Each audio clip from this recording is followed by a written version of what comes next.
5 mois d'attente, un gouvernement sans souffle, des institutions au ralenti et une gouvernance qui donne le vertige. Pendant que le pays s'enlise dans l'indécision, Faure Gnassingbé, le président du Conseil, semble plus préoccupé par les tribunes internationales que par le pilotage d'un pays en panne de capital.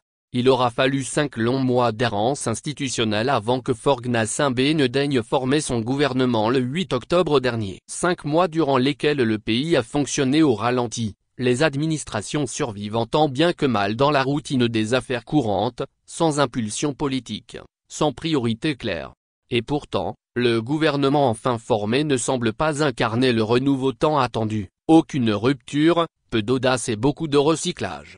L'attente aurait pu se justifier si elle avait débouché sur une équipe porteuse d'une vision à la hauteur des défis d'un pays miné par la pauvreté, la corruption et l'insécurité dans le Nord. Mais au contraire, ce nouveau gouvernement ressemble davantage à une pêche difficile dans un vivier politique asséché. Quelques nouvelles têtes, certes, mais sans véritable souffle réformateur. Le pire, plus de 2 semaines après la nomination des ministres, aucun conseil des ministres n'a encore eu lieu. Comme si l'urgence nationale pouvait attendre. L'attente n'est pas seulement symbolique, elle est structurelle. Des portefeuilles clés comme la défense, la fonction publique et les transports restent rattachés à la présidence du Conseil. Cette situation traduit une centralisation excessive du pouvoir, couplée à une hésitation chronique à déléguer. Le pays semble fonctionner sans réel capitaine de bord dans plusieurs secteurs névralgiques, pendant que la machine administrative tourne à vide.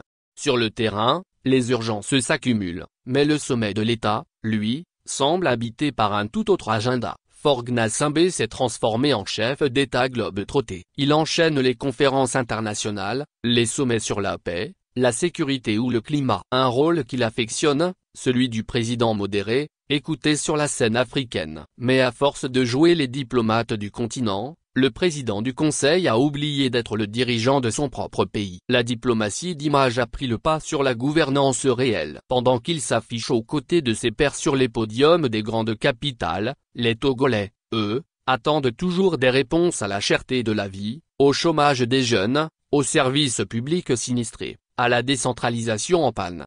La léthargie au sommet de l'État se répercute sur le bas de l'échelle. Après plusieurs reports, la première session des conseils municipaux s'est enfin tenue la semaine dernière, avec l'élection de nouveaux maires.